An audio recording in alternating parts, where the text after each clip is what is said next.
Good evening. Good evening and welcome to the David H. Koch Theater, where we have the pleasure and honor tonight of celebrating J.K. Rowling and the publication of her first novel for adult readers, The Casual Vacancy.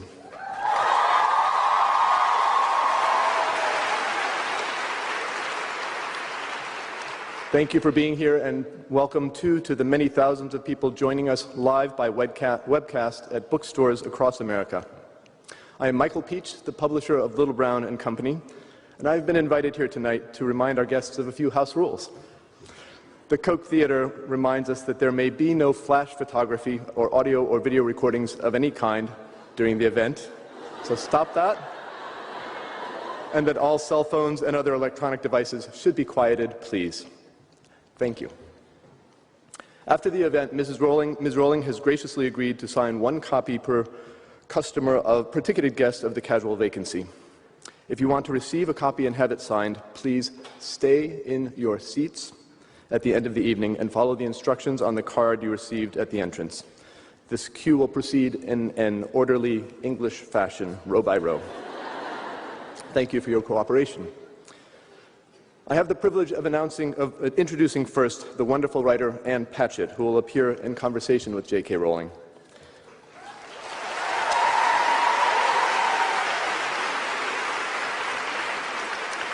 Ann Patchett is the author of 6 acclaimed novels, including Bel Canto, which won both the Orange Prize and the PEN/Faulkner Award, and of 3 works of nonfiction, including her unforgettable account of a life-changing friendship, Truth and Beauty. In addition, when the last independent bookstore in Miss Patchett's hometown of Nashville announced that they were closing, she opened a shop of her own, Parnassus Books, and has been doing her part to keep the community of readers and the joy of bookselling alive. Please welcome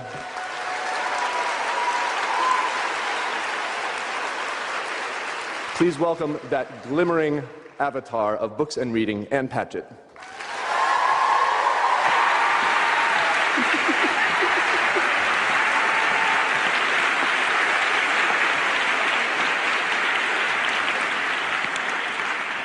And now, J.K. Rowling.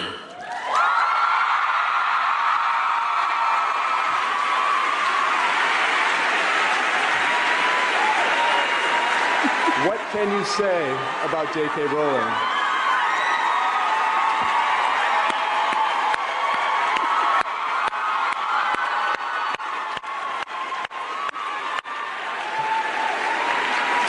You may have heard that she is the creator of an indelible hero named Harry Potter, and set in the Hogwarts School of Witchcraft and Wizardry, an imaginative world so vast and pleasurable that it is hard to think of any other that is more universally shared. We all carry Harry and his epic human struggles around inside us. Now Ms. Rowling has created a new world for us to carry around inside of us, the richly peopled, complexly human world of Pagford, England. In a recent interview, Ms. Rowling said, "I was relishing having a private world in my head that no one else knew about. Now that private world is for all of us to explore and savor and share, and how wonderful it is that the author is here with us on the occasion of its revealing." In case you've inhabited a cave for the past 10 years, I'll mention that J.K. Rowling is the recipient of an Order of the British Empire for services to children's literature, the Prince of Asturias Award for Concord, France's Legion of Honor, and the Hans Christian Andersen Award, and that she has founded a charity, Lumos, dedicated to transforming the lives of disadvantaged children. And in case you moved into that cave 2 weeks ago, I'll add that The Casual Vacancy is a #1 bestseller in hardcover, ebook, and audio.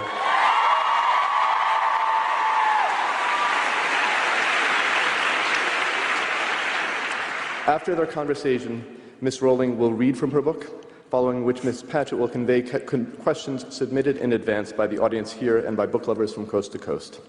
Please join me with abundant excitement and gratitude in welcoming J.K. Rowling.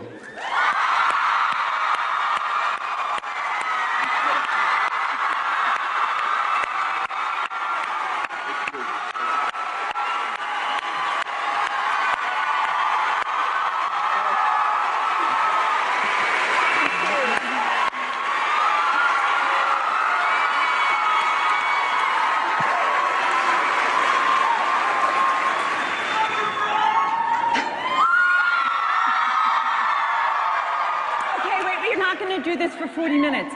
I thought I understood and I didn't understand.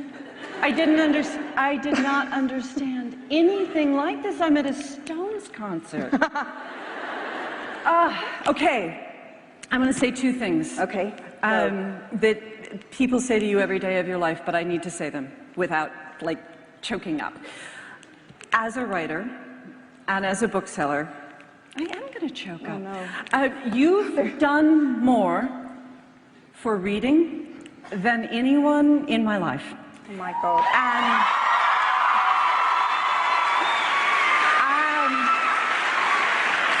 And you single-handedly are keeping this business alive. Oh, no. I'm keeping. Way too much responsibility. No, but when I opened a bookstore, everyone said to me, you have to have a really big children's section because if you want readers, you have to raise them yourself. Yeah, I think that's very true. I think that's very true. What you've done. Yeah, well, you've raised up a group of readers all over the world and have made it safe for the rest of us to write books and to sell books. So, from my heart, when I got this call and they asked me to do this, I thought I would so love the chance to say that to you and to Oprah if she's around. But thank you. The other thing that I want to say, I loved this book. Yes. And it was an amazing experience and something really worth thinking about, that when we read books, there's a cover, and there's flap copy, and there's what our friends tell us, and there's what we read on the internet. And for me to be able to read this book in a box of paper and just experience it as a book, I learned things. It changed me. It's a beautiful achievement. Congratulations. Thank you so much. Thank you. You have...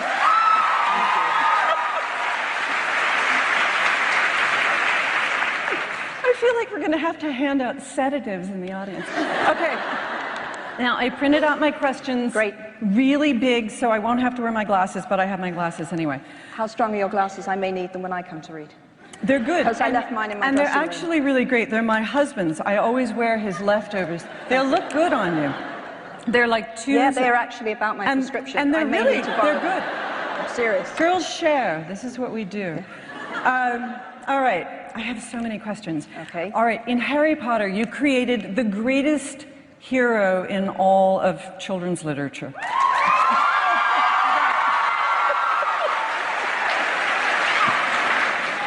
Do you want to hear the question or not, people?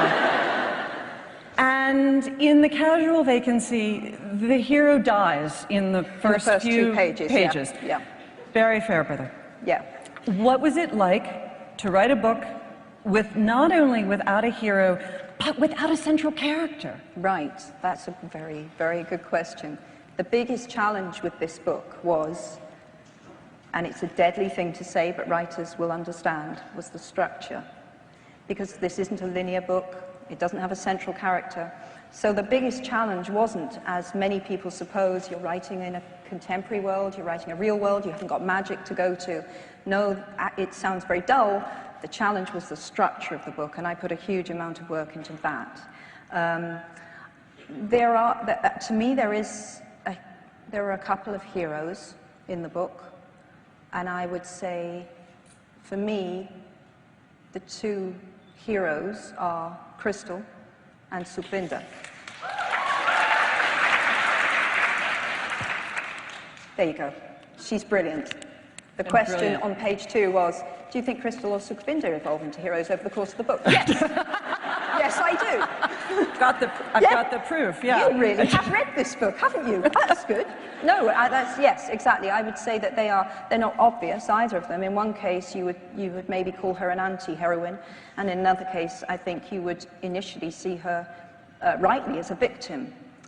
But there's a reason the book ends as it does. I spend my life trying not to spoil my own books for people.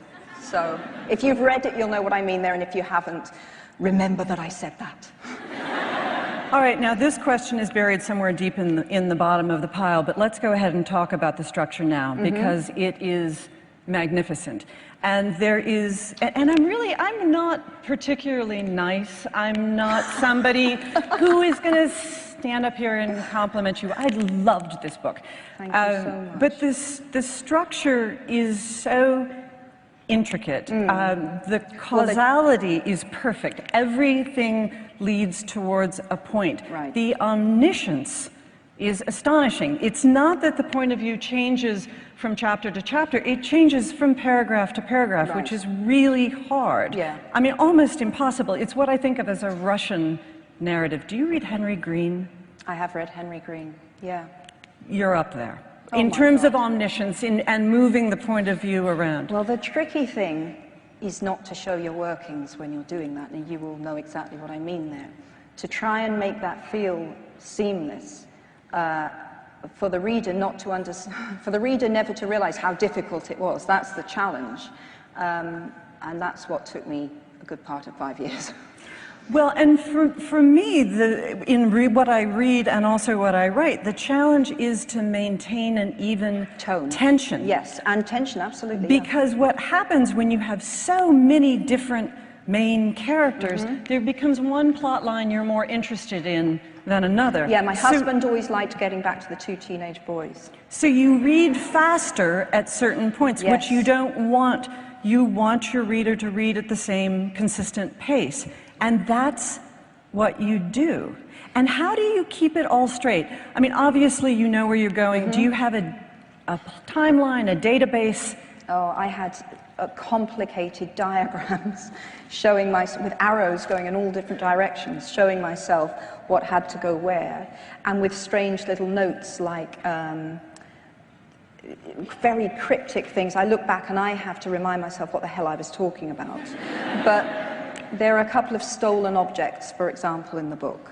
Yes. And The watch? the watch and the computer. Yes. Oh, I didn't think of, yes, of course. And so different. Right. What they mean. they're so different, and the one is taken from Yarville, a place that is a little more deprived, and one is taken from someone who comes from Pagford. And those two stolen objects, hopefully quite quietly, are quite symbolic to me. They each of them have a very serious impact on the plot. But so I can remember making very obscure, I'm going back and thinking, what the hell does that mean? And, it's the watch, it's the watch, oh, for God's sake, I've already done that. But, going back over my notes, checking I'd hit all the points I wanted to hit. Did you write this all out before you started writing the book? No, I didn't. I started writing quite freely, really, which was, I knew that I wasn't writing what was going to end up in the finishing book, but it was very freeing to be writing about these characters. And actually I wrote quite a lot about them, knowing that a lot of it wouldn't make the finished book, but because I wanted to get to know them. That's probably where I come from. I spent 17 years with the Potter characters. So with Pagford, I needed to get to know these people. So I have, I have a lot of backstory, and I've got a lot of stuff that never made the cut. But that was conscious, I was writing quite freely because I really wanted to get in there and get to know them. Then I went back and started being very ruthless about what I needed, what I didn't need. So while you're writing freely, you're also structuring and taking notes? Yeah, I've got a notebook alongside me where I'm writing all these notes I then later don't understand, with the arrows going everywhere. Is it painful to throw things away for you? There was a couple of things were painful. Some stuff needed to go. I mean, you know, we are ruthless people as writers. My husband again, he watched me spend. There was a scene where there's an autopsy, and you saw Barry's autopsy. And I liked it as a piece of writing, and the reason it was there was because so much of this book is about what is hidden, and stripping layers away in behavior and so on, and obviously the autopsy was quite symbolic in that way. And I did like it, and I spent quite a few days on it, and then I just chucked it, because it didn't belong there. It felt too graphic and grisly, and it was one of those occasions where I felt that it was veering into shocking for its own sake, and that was not at all what I wanted to do, so it went. And my husband said, that's so ruthless. If I had spent that long on something, but that's my job. Here's a question as off point as you could possibly get, and your husband would know the answer to this. Do they still do autopsies in the UK? They don't, He's down they there. don't do them. Yes, they do. He's in nodding. the U.S. If you want an autopsy in the U.S., your family has to pay for it. My husband's a doctor too, so unless they think you've been murdered, you don't get an autopsy. Well, sorry, post-mortem is the correct term, isn't it? I've gone American. That's good. 5 days here, and we're in just, America. No, post-mortem, but we still do post-mortems. Yeah, We do. he's That's nodding, good. yes, That's we how do. you learn. Yeah. All right.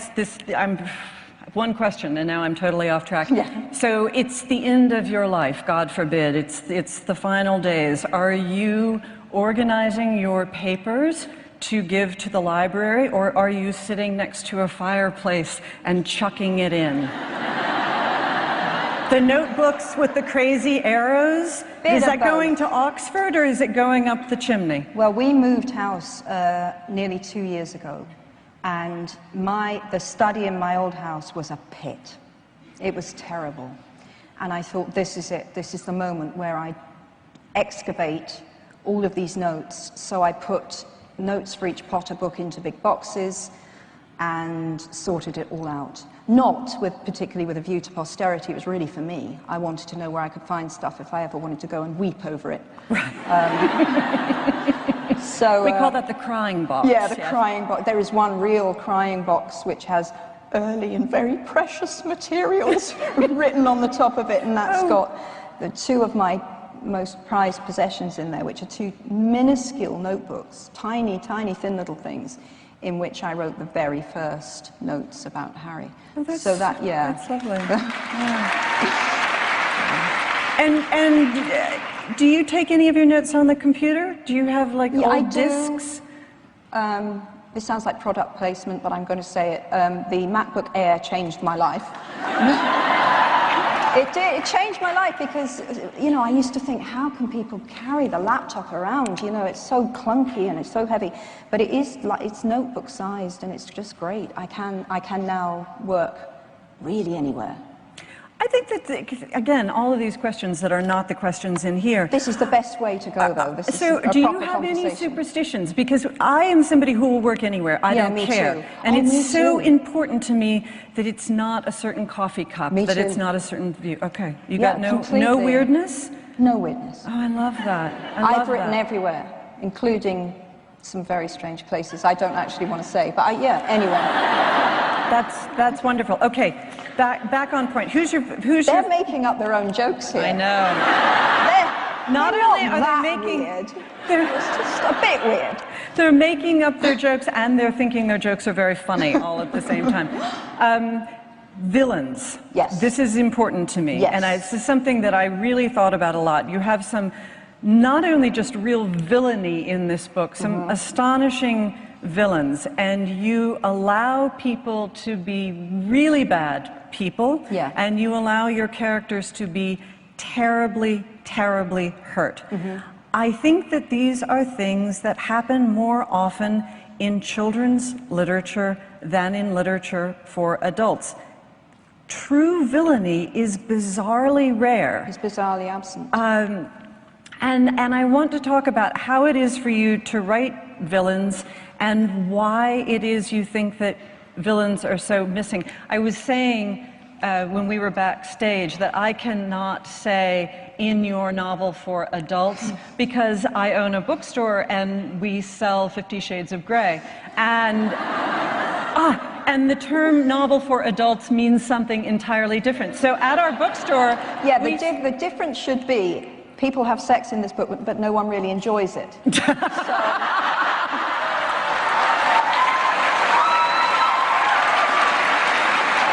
So that's the distinction. Did you read those books? No, I haven't read them. No, I didn't think so. Okay. Have you read them? No, this is an Yeah, interesting conversation. Yeah, right. Have you read them? No. You haven't read them. Because everybody tells me, I've got no problem with porn, but everybody tells me they're terribly written. But that's porn.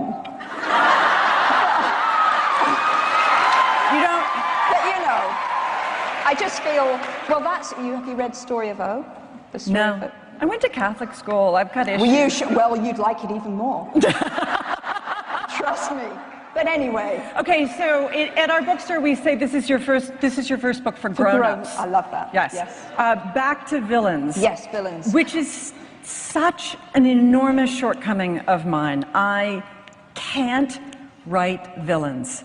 And when I saw your villains, I just thought, they need to be there because it's almost a pitch. They fill out the symphony of the book.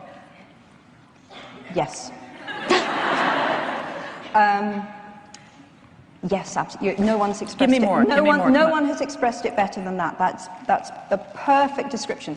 For me, I'm going to say bookends because I'm a writer, but the barriers, the end points where the little ball bearings swing are in this book: Obbo, the drug dealer, and Simon, the father on the hill, who is terrorizing his family.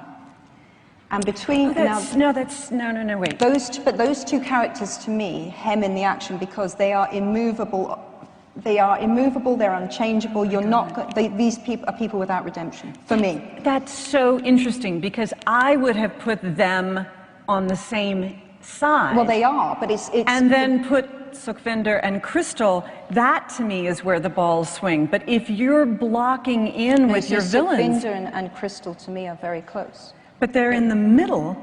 See, to me, it's the evil on one side and the good on the other, and the ball goes back and forth. I just think that I love this. Andrew at one end is struggling with the immovable force of his father's cruelty. You know, he feels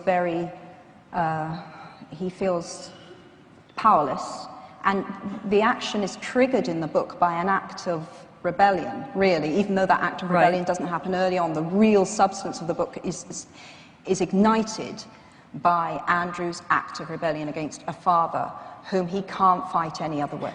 Yes. Meanwhile, in the fields, the hopelessness of Crystal's situation is underscored by the presence in her life of this man. And again, I can't say everything I would want to say here because if people haven't finished reading the book, I genuinely don't want to spoil that part for them, but spoil might be the wrong word. But anyway, Obbo is there at in the other geographical place. I see. Causing exactly the same kind of trouble and disturbance in someone else's life. Yeah. You know, to me, it's like a piano. And I never thought about a book like this before, and that you hit every single note. And did you find it funny anywhere? Oh, are you kidding me? Because, thank you. It's incredibly funny. No, because it's incredibly funny. The first couple of people who read it, one of whom is a friend of mine, who then interviewed me on British TV. His immediate reaction was, oh, fucking hell. That's what he texted me. And which, you know, as a writer isn't the best review you could ever hope for. It's not so helpful. So what do you mean, be specific? He says, so dark, it's just so dark. But I said, well, there's some funny, but it's so dark. So thank you for seeing that. But it doesn't, and it's interesting, the book doesn't go between evil and good. It goes between evil and funny. And to me, that's fair, actually, the enormous range of emotions. When I say you hit every single key, and what I really thought so much about is how most novelists, including myself, we work in a register of keys. We work in 20 keys. We don't get the whole. I just had this image of you stretching out the whole time. That's a good way to overbalance. So I was constantly trying to keep that tension that you spoke about, which I think is a perfect word, to keep that tension. I mean, there are things in this book that I would never want to belittle. The characters are going through some things I could never make a joke about. But at the same time, these characters' lives, as all of our lives are absurd in some ways, ridiculous in others. You know, that is life. And Barry, in a way, is the humor. He's sort of the center of gravity of what is funny in that book. And humane, yes. He's funny and he's humane. Yes. Yeah. So we still haven't answered the villain question. No, it's really important because I need to know this. How do you write villains? Where do you find them? What does it come from? Do you see it as an act of bravery to go all the way through with the horrifying things these people are doing? There were a couple of scenes in the book that I dreaded writing. I dreaded writing. And the worst of them was Crystal and Albo. I know. I dreaded writing that. It had to happen. It's so fast. Yeah, It's which so... is how these things happen. Right. Yeah, I dreaded writing that. I didn't want to do it. I didn't want it to happen. But it's there for a reason. You know, that is the catastrophe of some people's lives, to be that powerless, and that's the ultimate in being powerless. But it was horrible to write it. Yeah, it's not the first time I've had to write a scene I didn't particularly want to write, but it was the worst. Do you feel like the reason that kind of villainy is missing from so many books is that people just step up to the line and they can't get there? I think that, this, you know, I've never thought of it the way you've just expressed it, that these things are missing from books for grown-ups. And it's such a fascinating point. I've never thought about it, but you're absolutely right. I think I'm frightened of it. Which of us, those people are out there. You know, and we're all fazed by, perplexed by the person we meet that contains that darkness, that has that will to power that is cruel. I've met people like that. I'm sure we all have. And perhaps it is a right and healthy instinct simply to back away. But the damage those people do. So, and Gavin is an interesting character in this book, I think. Yes. There's a reason, and the reason that Gavin is in this book is so much. He's the bystander. He's the person who doesn't act. He's apathetic, and so much can happen when people are prepared or are unprepared to take any kind of interest.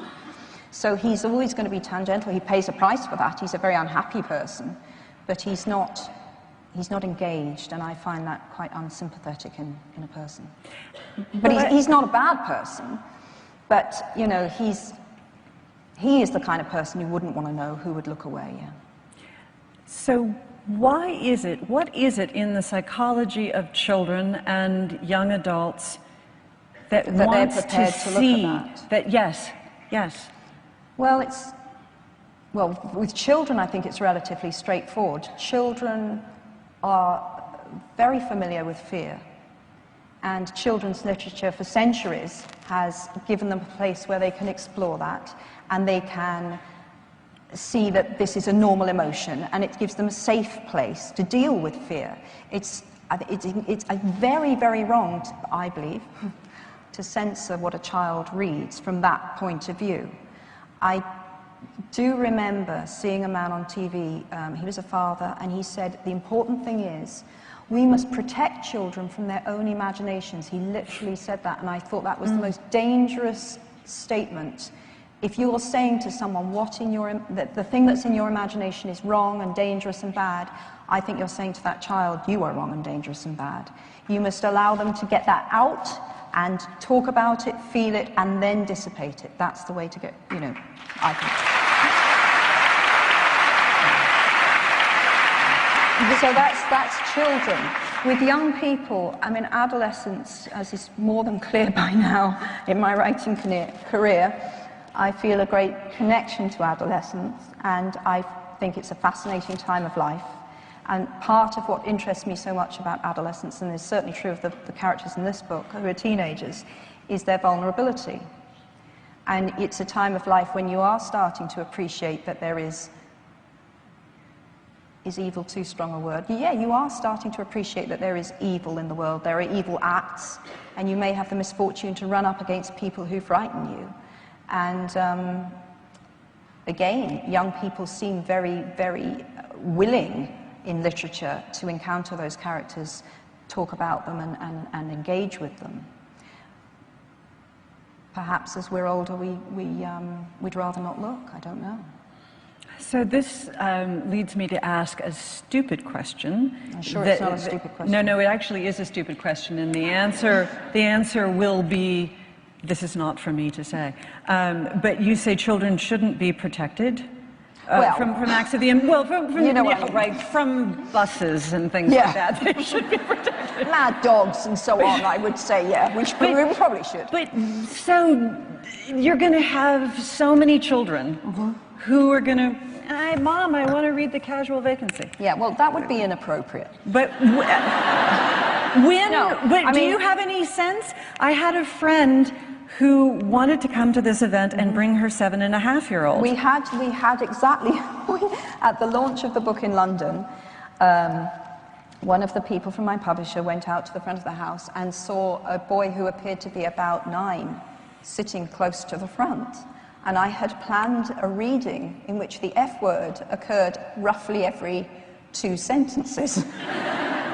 So we had our question and answer session like this, and then we gave the world's most explicit and repetitive warning. This is a book for grown-ups. J.K. Rowling will now be doing a reading. It is a reading for grown-ups, on and on and on. And I'm doing that part tonight. Yeah. So, and I think he stayed. I mean, we couldn't drag him out by his collar. So he heard me say the F word. I hope he's not scarred for life. I do not believe he is. So do you think, okay, it's not my job to tell you how old you should be? This is not NC-17? Well, no, in all seriousness, I can only speak as a mother and a writer, obviously, but I would say that I personally would be comfortable with the right 14, 15-year-old reading this book. I think that there are issues in this book that they would... it would be great to discuss with them. Younger than that, I think I wouldn't be comfortable with my kids reading this book. No, but I think it would be a good thing to have a discussion with them about why you feel that. Someone backstage just said, "How old do you think my daughter needs to be to read this book?" And I said 15. Yeah, I think. I said obviously it depends on who she is and how mature she is. But I would agree. I would agree. When we're done with this tonight, I'm going to give you these cards so you can see how fantastic my questions that I never am going to get to ask you. Should I mark them and send them back to you? Actually, if you could A+, very insightful. Or just... I was thinking maybe grammatically, should be a comma here. But I have to ask you something from the end of the stack, which is about publishing. Yeah. Obviously, you have Pottermore. You are all set up to leave publishing behind and do it all of yourself. And yet you've chosen the fantastic Little Brown. They are amazing. They've done such a great job with this. Yeah. You've chosen a traditional publisher to handle it. So obviously, everything in our world is changing. And talk about... blow a little smoke in my direction and say how important it is bookstores still are and traditional publishers still are. I absolutely will. Yes. You're right, I could have, I'm extremely fortunate I've been very fortunate materially because of Harry Potter. I could have self-published. It never crossed my mind to do it. Never crossed my mind. I value so much what a traditional publishing house does. For a variety of reasons, I think that I think the great editors, the great designers and so on, all of the skill set that you need in producing a good book, that talent is still within traditional publishing houses, and those are the people I would like to work with. There's also a real romance for me, if I'm honest, in being part of a family of writers, and we're together under one imprint, and I've always loved that. Pottermore is different. It's been fabulous. It was a special case. I saw a possibility of giving a really high quality product across loads of territories. And the books were already out there, and it was just a different scenario. And I think that, and I'm proud of what we've done there, and I think that we are continuing to foster that reading experience, but for the Casual Vacancy, it never crossed my mind to do it any way other than traditionally. And as far as bookshops are concerned, I have to tell you, we had quite a long conversation backstage about Anne's bookstore, and I was saying, it's such an amazing thing to do. What a great thing you did. Maybe I should do that. And my husband, the moment you left the dressing room, my husband said, "Do not open a bookshop." I'll be in touch. Yeah, he was really worried about my enthusiasm. Like, we haven't got enough going on, don't open a bookshop. So. But they are important and... hugely, Don't make me bait you here. No, hugely important. And I've watched bookstores close with a really heavy heart. And for how long I've been going to bookstores on tour, and people have said to me, there's a new Harry Potter book coming out, we're going to be okay. We're going to make our numbers. And it's true, you have... the jobs you have created, the businesses you've kept afloat, astonishing. Backing up for just a second, who reads for you? And when do you let someone read your work, and how much of their advice do you take? With Potter, no one ever read a thing before my editors saw it. And it was finished before they saw it? Mm-hmm. Including my editors. I never let anyone see anything. That's really interesting. Yeah. Is that weird? It's actually, I think it's really a great thing. You know, I find that discussing an idea before I've written it is often the way to kill it stone dead. And I remember I told one person outside my family what the fundamental idea for this book was, and the look on his face was, you're writing what? So fortunately for me, because I have loved writing this book, I didn't go home and cry and think, well, I've got a bad idea there, I'm going to do something else. But it was a salutary reminder as to why I don't discuss things so much. You know what, they all sound like terrible books. They all sound rubbish. They're awful. When I tell someone the plot of something I haven't written and I'm thinking, oh, that sounds wretched. I read this biography of Agatha Christie, and she described how with her first husband, and I can see why they didn't stay together, she used to say to him, I'm thinking of this plot, and he would say things like, it doesn't sound like it's got much to it. Which is not what you say, okay?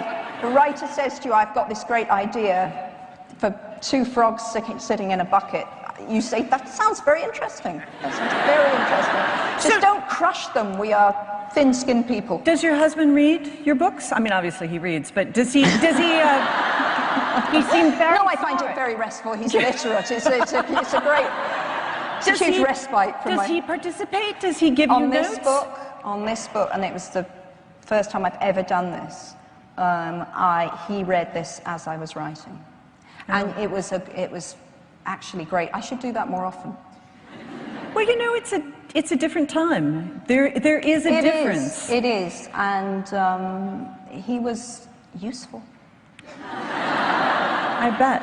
Unlike Agatha Christie's ex, yes. Yeah. My husband always says he loves me for me and everyone else can love me for the books. And he has no interest in the books. That's maybe a little too much information.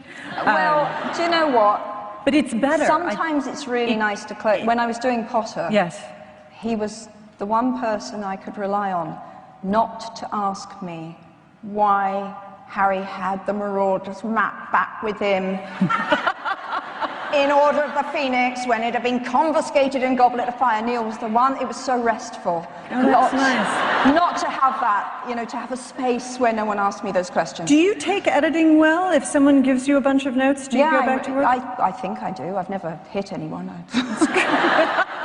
Maybe setting the bar a little low there, but no, I think I really do.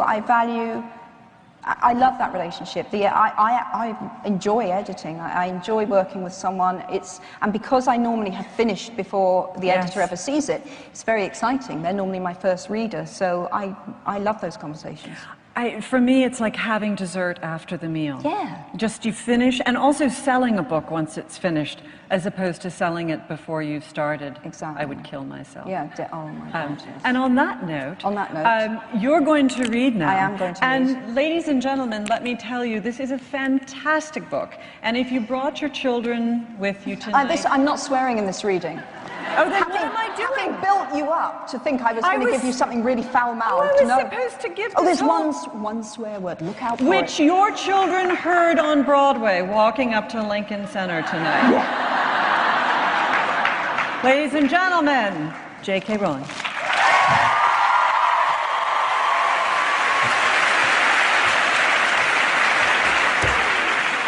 So, for those who have not reached this point in the book, or have not read the book at all, this is basically the dinner party from hell. And a lot of you will have been trapped in this dinner party at some point in your lives, or something similar. They've just finished a horrible first course that was burnt, and now there's going to be a dinner party argument of the type you may know about. "That was lovely, Sam," said Mary in the kitchen, as they scraped most of the first course into the bin. "No, it wasn't. It was horrible," said Samantha, who was only appreciating how drunk she was now that she was on her feet. "What do you think of Kay?" "I don't know. She's not what I expected," said Mary. "She's exactly what I expected," said Samantha, taking out plates for pudding. "She's another Lisa, if you ask me." "Oh, no, don't say that," said Mary. "Gavin deserves someone nice this time." This was a most novel point of view to Samantha, who was of the opinion that Gavin's wetness merited constant punishment. They returned to the dining room to find an animated conversation in progress between Kay and Miles, while Gavin sat in silence. Offload responsibility for them, which seems to me to be a pretty self-centred and self-satisfied. "Well, I think it's interesting that you use the word responsibility," said Miles, "because I think that goes to the very heart of the problem, doesn't it? The question is, where exactly do we draw the line?" "Beyond the fields, apparently," Kay laughed with condescension. "You want to draw a line neatly between the home-owning middle classes and the lower. Pagford's full of working-class people, Kay. The difference is most of them work. Do you know what proportion of the fields lives off benefits? Responsibility, you say. What happened to personal responsibility? We've had them through the local school for years. Kids who haven't got a single worker in the family. The concept of earning a living is completely foreign to them. Generations of non-workers, and we're expected to subsidise them. So your solution is to shunt off the problem onto Yarville," said Kay, "not to engage with any of the underlying—" "Mississippi mud pie?" called Samantha. Gavin and Mary took slices with thanks. Kay, to Samantha's fury, simply held out her plate as though Samantha were a waitress, her attention all on Miles. "The addiction clinic, which is absolutely crucial and which certain people are apparently lobbying to close." "Oh, well now, if you're talking about Bellchapel," said Miles, shaking his head and smirking. "I hope you've mugged up on what the success rates are, Kay. Pathetic, frankly, absolutely pathetic." "Well, I can give you a very concrete example of what Bellchapel's doing. One family I'm working with, mother, teenage daughter and small son. If the mother wasn't on methadone, she'd be out on the streets trying to pay for her habit. The kids are immeasurably better off." "They'd be better off away from their mother by the sound of it," said Miles. "And where exactly would you propose they go?" "A decent foster home would be a good start." "Do you know how many foster homes there are against how many kids needing them?" asked Kay. "The best solution would have been to have them adopted at birth." "Fabulous! I'll hop in my time machine," retorted Kay. "Well, we know a couple who are desperate to adopt," said Samantha, unexpectedly throwing her weight behind Miles. She would not forgive Kay the rude, outstretched plate. The woman was bolshy and patronising, exactly like Lisa, who had monopolised every get-together with her political views and her job in family law, despising Samantha for running a bra shop. "Adam and Janice," she reminded Miles in parenthesis, "and they couldn't get a baby for love nor money, could they?" "Yeah, a baby," said Kay, rolling her eyes. "Everybody wants a baby. Robbie's nearly 4. He's not potty trained. He's developmentally behind for his age, and he's almost certainly had inappropriate exposure to sexual behaviour. Would your friends like to adopt him?" "But the point is, if he'd been taken from his mother at birth, she was off the drugs when he was born and making good progress," said Kay. "She loved him and wanted to keep him. She was meeting his needs at the time. She'd already raised Crystal with some family support." "Crystal?" shrieked Samantha. "Oh my God, are we talking about the Whedons?" Kay was horrified that she had used names. It had never mattered in London, but everyone truly did know everyone in Pagford, it seemed. I shouldn't have..." But Miles and Samantha were laughing, and Mary looked tense. Kay, who had not touched her pie and had managed very little of the first course, realised that she had drunk too much. She had been sipping wine steadily out of nerves, and now she had committed a prime indiscretion. Still, it was too late to undo that. Anger overrode every other consideration. Crystal Whedon is no advert for that woman's mothering skills, said Miles. Crystal's trying her damnedest to hold her family together, said Kay. She loves her little brother very much. She's terrified he'll be taken away. I wouldn't trust Crystal Whedon to look after a boiling egg, said Miles, and Samantha laughed again. Oh, look, it's to her credit she loves her brother, but he isn't a cuddly toy. Yes, I know that, snapped Kay, remembering Robbie's shitty, crusted bottom, but he's still loved. Crystal bullied our daughter Lexi, said Samantha. So we've seen a different side of her to the one I'm sure she shows you. Look, we all know Crystal's had a rough deal, said Miles. Nobody's denying that. It's the drug-addled mother I've got a problem with. As a matter of fact, she's doing very well on the Bell Chapel programme at the moment. But with her history, said Miles, it isn't rocket science, is it, to guess that she'll relapse? If you apply that rule across the board, you ought not to have a driving licence, because with your history, you're bound to drink and drive again. Miles was temporarily baffled, but Samantha said coldly, I think that's a rather different thing. Do you? Said Kay. It's the same principle. Yes, well, principles are sometimes the problem, if you ask me, said Miles. Often what's needed is a bit of common sense, which is the name people usually give to their prejudices, rejoined Kay. According to Nietzsche, said a sharp new voice, making them all jump, philosophy is the biography of the philosopher. A miniature Samantha stood at the door into the hall, a busty girl of around 16 in tight jeans and a t-shirt. She was eating a handful of grapes and looking rather pleased with herself. Everyone meet Lexi, said Miles proudly. Thank you for that, genius. You're welcome, said Lexi pertly, and she swept off upstairs.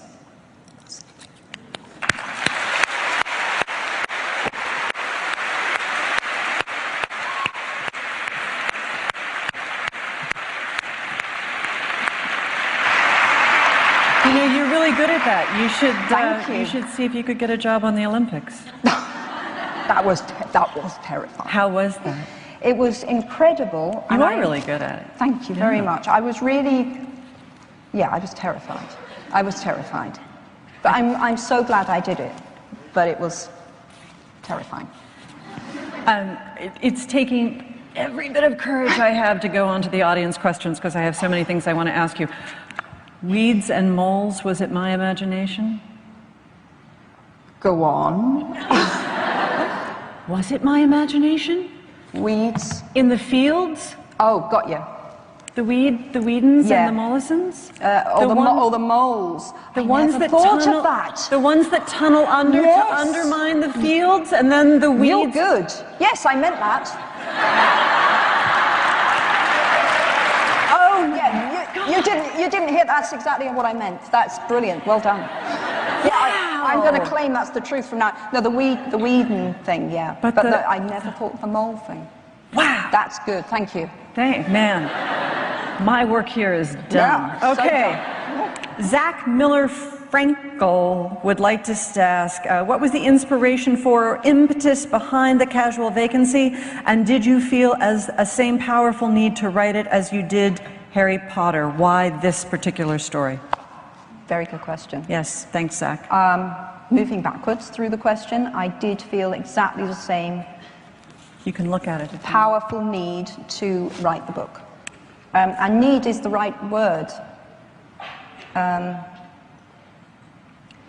I think that I have had a very odd life and that I've moved through, economically speaking, I've been through virtually every variation you can have. And certainly the couple of years, 3 years, 4 years, that I lived partly on what you would call welfare, were a hugely formative experience in my life. And it left me with an several abiding feelings about how we talk about the poor, how we discuss them, what it feels like to be poor, which can be a humiliating experience in ways well beyond those you may imagine if you've never been in that situation. And all of that experience, though this is not an autobiography or a memoir, Right. Could be used in this book. There are other things in this book, of course, that mean a lot to me.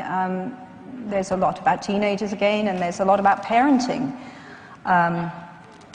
There are parents in this book who are making virtually every kind of mistake. I feel much more sympathetic towards some than others. And some of them muddle through, and there is redemption, and very real redemption in one case where a very damaged relationship heals. So all of these issues are things that I think about a lot, and this novel was a way of exploring them. From Levi Higgs, you have mentioned your greatest pleasure involving the publication of your new book is getting to have conversations with fans about your work, themes and ideas involved. My question is there anything that you hope will come to light, or anything you hope will be stimulated in the public's awareness now that The Casual Vacancy has been published? Which is similar to a question that I had in my stack. Is this a political novel for you?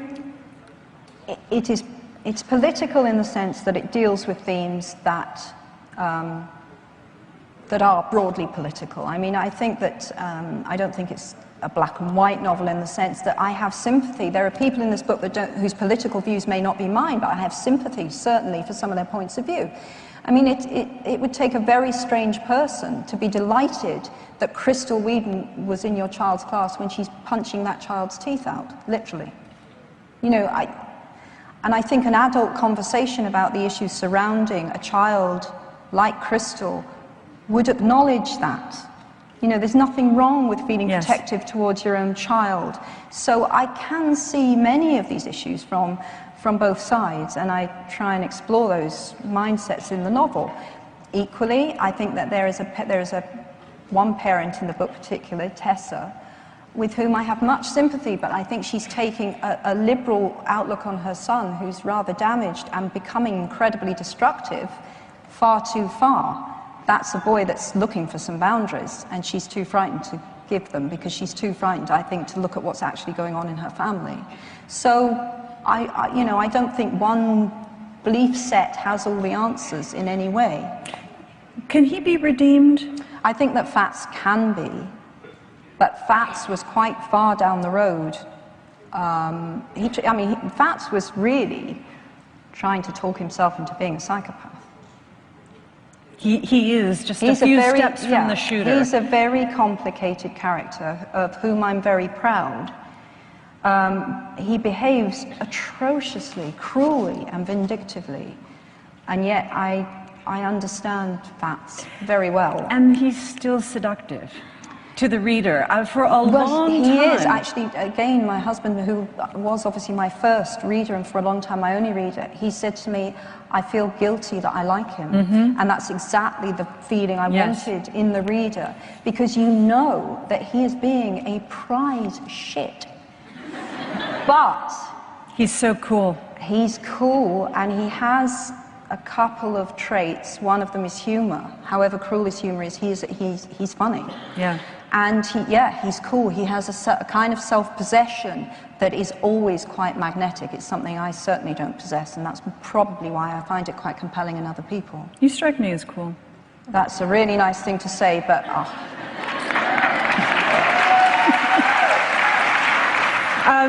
Lisa Neufeld, you have stated previously that The Casual Vacancy will not have a sequel, and with good reason. How did completing a character's journey in a single novel compare with writing a series? What sort of creative or technical constraints did you encounter? Definitely a question I wanted to ask. That's another fantastic question. It's a very different experience. It was very satisfying, actually, to conclude a story, although this is a very complex story, in one volume. And then to know, I mean, there was a little bit of sadness, again, because I was leaving a group of characters that I knew well and I loved. But it was a very different experience. I mean, in one sense, it was great, candidly, because I wasn't trying to queue up the next 4 books, which was always like with the Marauders map, you know. You leave these threads dangling. I swear to God, the first time someone said to me, how did Harry get the map back? I honestly thought, oh Christ, I could have left the map there, and that would have solved so many problems for me, because the map told him way too much. So, thankfully, all of that stuff was gone. But there were other challenges and difficulties. We've discussed the structure, the fact that there's no central character. And in many ways, when, funnily enough, I had an off-camera conversation with Jon Stewart about this last night. Hey, drop that name, girlfriend. I will. I will. Because he said a really interesting thing, which is exactly as he said, do you not find that when there are no limits, it's harder? And in many ways, that's true. When really, I had this vast canvas on which to paint, and I'm writing for grown-ups, not adults. Right, right. So you have to find your own structure. Without structure, you've got nothing. Mm-hmm. Mitchell Johnson, if you could live in any one fictional place, magical or non-magical, which place would you choose and why? I love this question so much. Isn't that sweet? I love